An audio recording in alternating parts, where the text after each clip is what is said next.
Assalamualaikum warahmatullahi wabarakatuh. Halo teman-teman semua, kembali lagi dengan saya Yasril Imam. Kali ini aku akan membahas tentang analitik big data ya.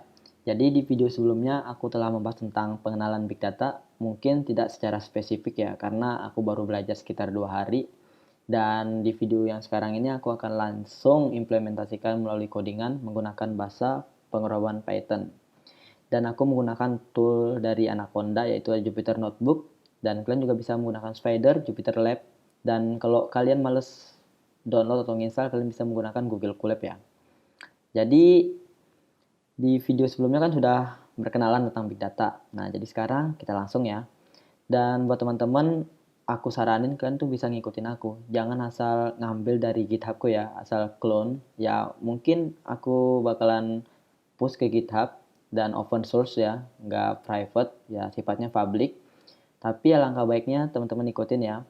Dan aku berharap teman-teman dari hasil yang aku buat tutorial ini, kalian bisa jadikan portofolio, karena penting banget portofolio. Dan menggunakan data yang berbeda, itu lebih baik. Oke, kita lanjut aja. Dan sekarang aku udah buat foldernya ya. Jadi ini foldernya, datanya aku ambil dari Kaggle.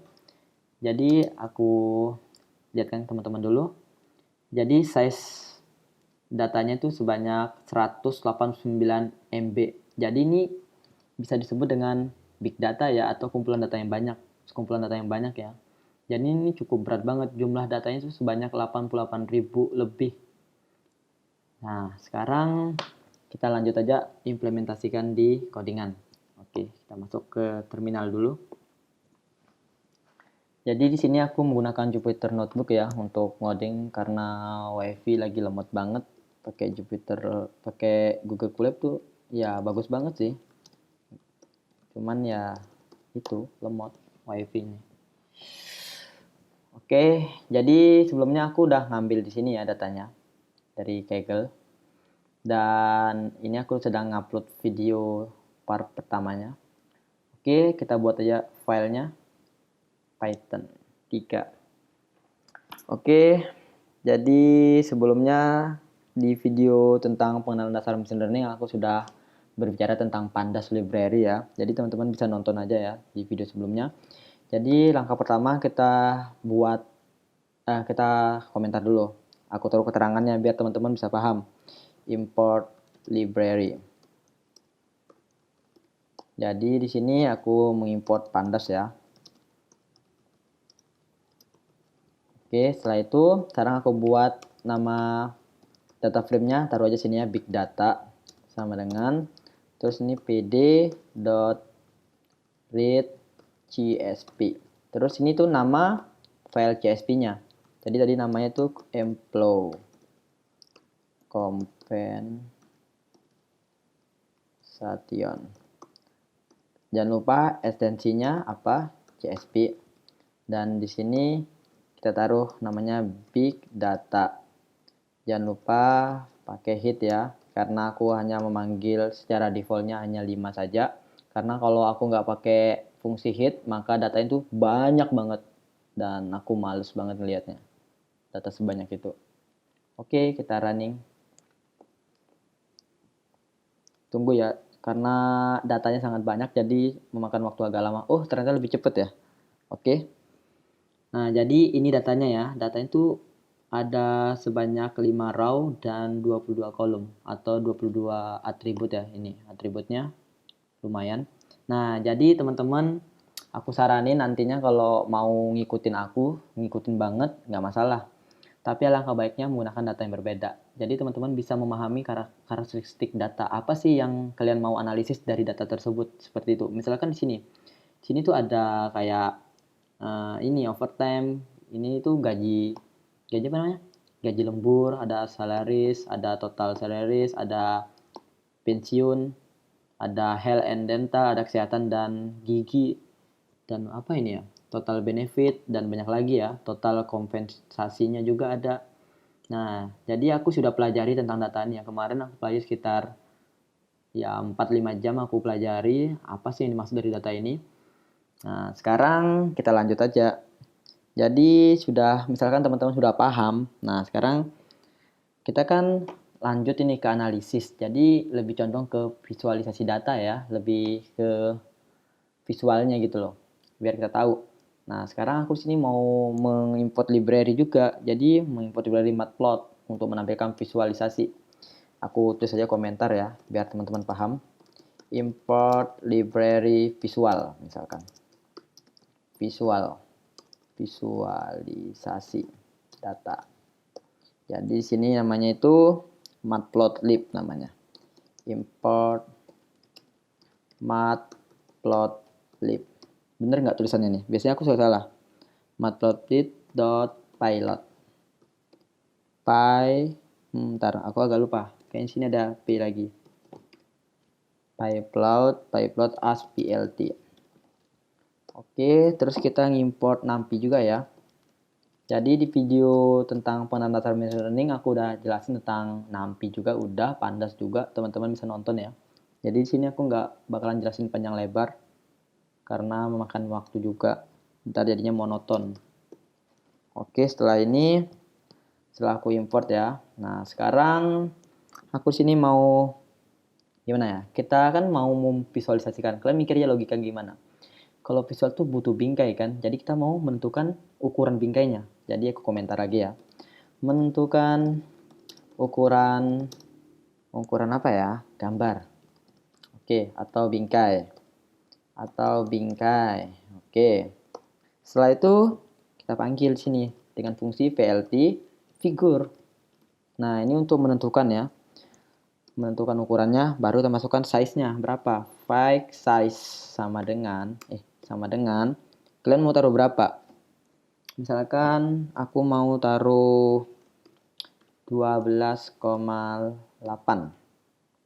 Oke lah, 12,8. Terus saatnya setelah kita sudah menentukan bingkainya atau gambarnya, ukurannya ya, kita lanjutkan ke proses plot. Jadi proses ini plotting. Nah, apa ya? Nggak usah prosesnya, ntar aku pikir. Ya udah. Kita lanjutnya ke plot aja ya. Jadi sini aku mau taruh komentar, menulis title bingkai misalkan. Oke. Jadi sini aku mau taruh plt.title. Jadi pakai fungsi title ya. Jadi aku mau taruh namanya apa? Misalkan sini aku mau pakai atributnya mana? Salary saja ya, melihat gajinya. Gaji dari kota Francisco. Ini dataset dari kota Francisco, Brazil ya. Jadi aku pengen lihat visualnya tentang gaji nih, salarisnya nih. Nah, di sini aku taruh aja gaji pegawai. Gaji pegawai di kota Francisco, Brazil. Misalkan seperti itu. Dan sekarang aku mau ngatur ukurannya. Jadi sini kalian bisa bisa style ya, sama halnya kalian di front end di web. Jadi sini kita taruh fondiknya, fungsi fondik ya. Nah, sama dengan masukkan dalamnya tuh font weight. Nah, di font weight ini kalian bisa taruh bold, bisa taruh italic dan lain-lain. Jadi font weight TH. Iya enggak? TH apa HT? Kayaknya HT deh. Oke, setelah itu kita masukkan lagi di sini titik 2, masukkan namanya. Nah, misalkan aku mau taruh bold. Oke, koma. Setelah itu aku pengen ukurannya berapa? Misalkan di sini aku mau taruh ukurannya itu font size-nya itu berapa ya? Font size-nya 16 aja lah, nggak terlalu banyak. Oke, setelah itu kita lanjut.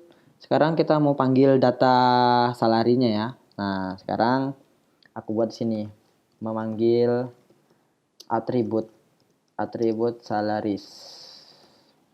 Oke. Sekarang kita tulis plt dot apa ya? Aku lupa, scatter dot berarti masukkan data dalam indeksnya. Nah, setelah itu sudah dalam indeks, koma data. Nah, sekarang tinggal kita masukkan nama atributnya dalam ini. Ini kan fungsi ini untuk numpy ya, untuk menampung. Jadi sini kita namakan salaries. Bener nggak? Bener. Oke. Setelah itu, setelah kita panggil atribut salary-nya, nah sekarang kita mau buat X label sama Y labelnya. Jadi teman-teman yang sudah paham tentang sumbu X, sumbu Y ya pasti paham ya tentang label X dan label Y. Nah, di sini kita membuat label X dan Y. Oke. Sekarang kita panggil lagi VLT X label. X label di sini namanya pekerjaan. Nah, terus di bawahnya VLT Y label. Namanya namanya itu gajinya pegawainya kan.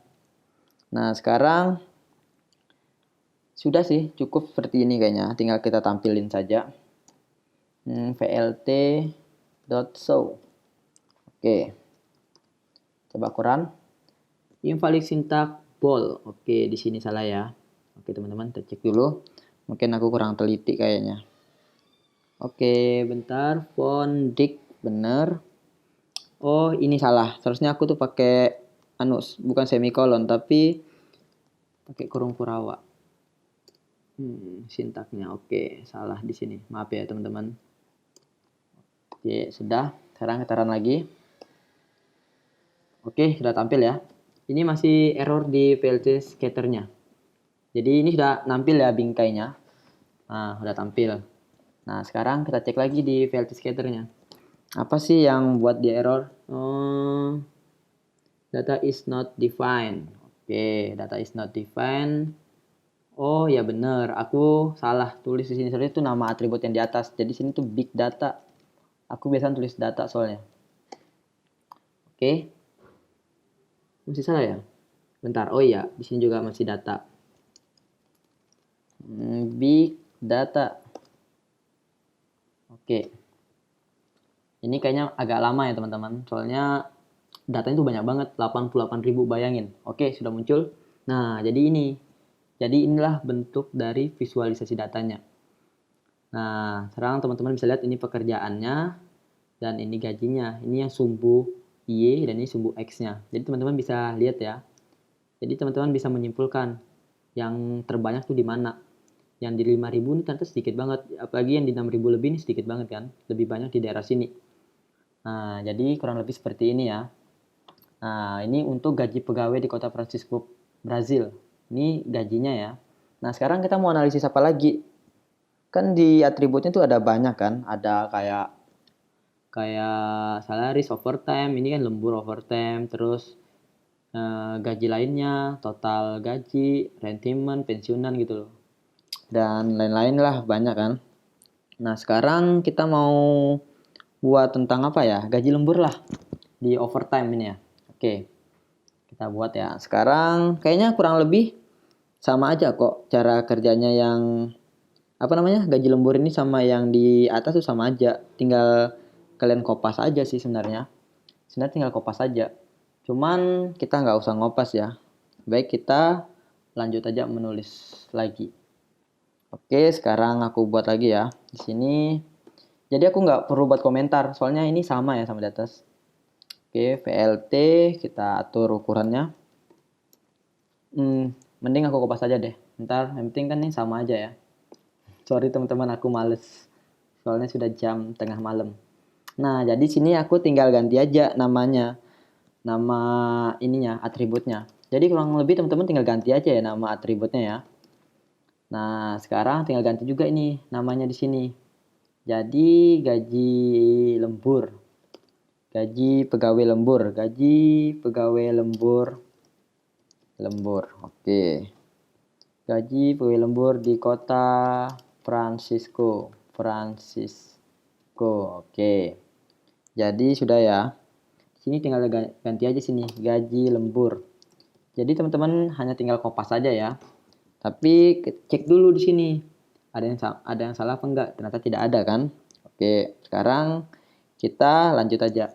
Kita running. Oke, tunggu. Lumayan ya makan waktunya. Karena mungkin data overtime-nya agak lama. Oh ya, udah selesai ya. Jadi ini, nah beda kan dari hasil yang ini. Ini tuh sampai 6.000. Bukan 6.000 sih, lebih lah, 6 berapa ini. Ini 3, ini gajinya, gaji lemburnya. Jadi ternyata ya tetap banyak sini, dan sebenarnya ada kejanggalan di sini. Kenapa 0 ini bisa terisi? Nah, itu yang kalian bisa pecahkan masalahnya. Kalian harus cari problem solvingnya itu di mana. Kok 0 bisa terisi? Jadi nanti kita lanjut ya. Mungkin aku harus memahami dulu. Nah, sekarang kalian mau apa lagi? Misalkan gaji tambahan, atau gaji tambahan tuh ini ya, other salaries ini, gaji tambahannya misalkan ya tinggal kita kopas aja. Jadi sebenarnya ya ini tipikal orang yang males kayak gini, kopas-kopas, karena sudah cukup ngerian sekali. Jadi tinggal ganti aja sini. Ya, other salaries. Bener nggak? Bentar. Kayaknya huruf gede semua sih. Huruf gede ini ya. Salah. Nah, sekarang udah ini ya, tinggal kita ganti aja di sini. Gaji tambahan. Gaji tambahan, terus di mana lagi ya? Di atasnya lagi kita taruh sini. Gaji pegawai, gaji tambahan pegawai. Gaji tambahan pegawai. Oke.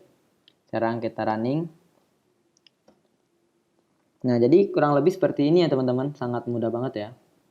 Karena cukup sekali ngoding, kalian sudah paham tentang datanya. Nah, kalian tinggal ganti aja atributnya untuk menganalisis setiap atributnya. Nah, makanya disebut ini dengan analitik big data. Jadi ini ternyata di angka 3 ini lebih sedikit ya. Lebih dominan di angka ya sekitar ini ya, 5 ini. 50.000 ini, 50.000. Oke. Nah, sekarang kita mau apa lagi teman-teman? Misalkan aku mau apa ya? Kayaknya aku langsung ke totalnya aja ya, secara keseluruhan. Oke lah, kita lanjut ke total salarinya aja ya. Oke, jangan lupa kopas, budayakan mengopas. Oke, jangan diikutin ya. Total salaries. Oke, di sini kita ganti lagi ya. Di sini taruh namanya itu gaji keseluruhan aja ya. Gaji total pegawai. Di sini gaji total. Misalkan segitu. Oke, kita running. Oh, error. Salah namanya. Ternyata kurang S ya. Oke, di sini kurang S. Oke. Loh, kok salah lagi?